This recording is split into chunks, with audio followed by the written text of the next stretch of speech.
चंपा के महाराज ने जते लहरेलकै न चंपा घर छोड़ के धौने धौनिया आ रहल छ तब ए महाराज अब अब चंपा है हिलने से आवे छ।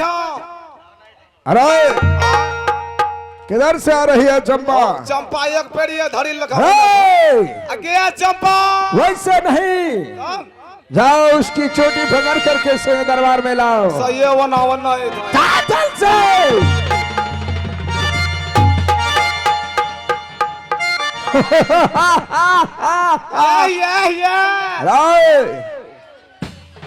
शाम खींच लूंगा।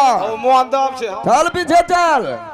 चंपा देखे अपने शरीर को, अभी से कुछ देर पहले तुम राजकुमारी लग रही थी इस चंपापुर शहर में, और ये भी देखे अपने शरीर को भिखारन से भी बदतर लग रही हो। चंपा पिताश्री, ये शरीर हाड़ और मांस का बना हुआ है, इसी सजाना मनुष्य का धर्म भी होता है और कर्म भी, परंतु इस शरीर को सजाने से क्या फायदा जब हृदय साफ हो। तभी तो पिताश्री आपके दिल में कल छपट सब भर चुके हैं, जो आप स्वयं भगवान को भगवान नहीं जानते। चंपा अभी भी कुछ नहीं हुआ। चंपा मेरे दिल में अभी भी तुम्हारे लिए जगह है, कुछ नहीं बिगड़ा है, लेकिन सिर्फ एक बार चंपा, सिर्फ एक बार मैं तुम्हारे मुखार बिंदु से सुनने के लिए चाहता हूँ, भाग्य विधाता ईश्वर। ठीक है पिताश्री, मैं ईश्वर और भाग्य विधाता आपको अवश्य मानूंगी, परंतु एक सवाल है हमारे। कैसी सवाल है? मैं एक चींटी को मारकर आपके सामने रखती हूँ, आप उन्हें उस चींटी को स्वयं जीवित कीजिए। अगर वो चींटी जीवित हो गई तो मैं आपको ईश्वर भगवान सब कुछ। चंपा मैं वो कोई भाग विधाता ईश्वर नहीं हूँ जो मरे हुए चींटी को जिला देंगे। तब तो खाली खैबू चौधरी से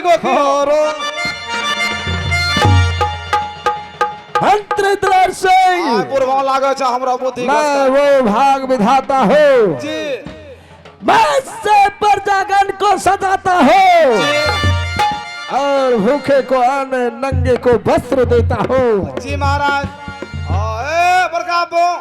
बोलो अभी कुछ नहीं चाहिए, एकरो दिन पूरी गेले नहीं हो। किसका दिन पूर गया रे? ओ चंपा करो। इस हरामजादी का समय अंतिम चल रहा है। तोरा मारता मारता वोल्डिंग झाड़ी देबो।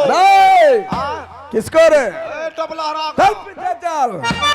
चंपा जी पिताश्री, सिर्फ एक बार मैं तुम्हारे मुखार बिंदु से भाग विधाता ईश्वर सुनने के लिए चाहता हूँ। पिताश्री, आप पाप के दलदल में फंसे जा रहे हैं, अपने आप को आप भगवान कहवाते हैं। पिताश्री, मैं आपके लिए ही बोल रही हूँ, आप सारे अभिमान को छोड़कर भगवान के शरण में आ जाइए, आपका भी उद्धार हो जाएगा। चंपा तुम मुझे समझाते हो और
समय चमेली को बुला करके लाओ। इन्हें सुनिए अब ना, चंपा का आबे एता नहीं मारियो।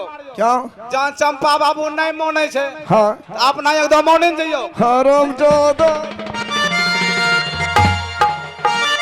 मेरा ही नाम भाग विधाता ईश्वर है। जी अपना भगवान होलिए। 14 कोष के जागीर में मैं दिन को रात और रात को दिन बनाता हूँ। जी अपना साक्षात भगवान होलिए। हाँ साक्षात भगवान होलिए। क्यों नहीं? अभी हम चमेली जल्द से चमेली को बुला करके लाओ। पिताश्री, अपने अभिमान को छोड़कर भगवान की शरण में आ जाइए पिताजी। भगवान से बैर करना अपने मृत्यु को निमंत्रण देना होगा। चंपा, हरामजादे, मैं यहाँ का भाग विधाता ईश्वर हूँ और मैं देखूंगा आज तुम्हारी भाग विधाता ईश्वर कौन है। पिताश्री और कहाँ है? पिताश्री, आप तो जानते हैं जिस वक्त चमेली का जन्म हुआ उसी वक्त माँ इस संसार को छोड़कर चली गई। बिल्कुल सही। आपके सहारे हम दोनों बहन पालन पोषण हुए। हाँ पिताश्री, किस हाथ से इस पुत्री पर आपका हाथ उठ रहा है? सब कुछ भूल गए एक ईश्वर कहवाने के लिए। हर चंपा, कुछ नहीं भूला हो, अभी भी तुम्हारे लिए मेरे पास जगह है, लेकिन सिर्फ एक बार चंपा, सिर्फ एक बार मैं तुम्हारी मुखार बिंदु से भाग विधाता ईश्वर सुनने के लिए चाहता हूँ। पिताश्री, मैं सोच रही हूँ आप पाप के दलदल में फंसे जा रहे हैं। अगर आपको कुछ हो गया, हम दोनों पुत्री चंपा और चमेली किसके घर आकर किसी में पिता का। पिताश्री, पुत्री तो पराया धन होती है। अगर पुत्री अपने मायके आएगी तो किसके चरणों में प्रणाम करेंगे? मर गया तुम्हारे लिए पिता। किस पिता का तुम सपना देख रही हो? आराम जाते मर गया। राय मंत्री देर सिंह, मैं तुम्हें आदेश किया था कि चमेली को बुला करके लाओ। हो या भी रहल से योग्य चमेली बुलाओ। चमेली के या बाद में पछा पूरी छप या मिलो अपने। खुश रहो बेटी चमेली। चमेली, प्रणाम चंपा भान।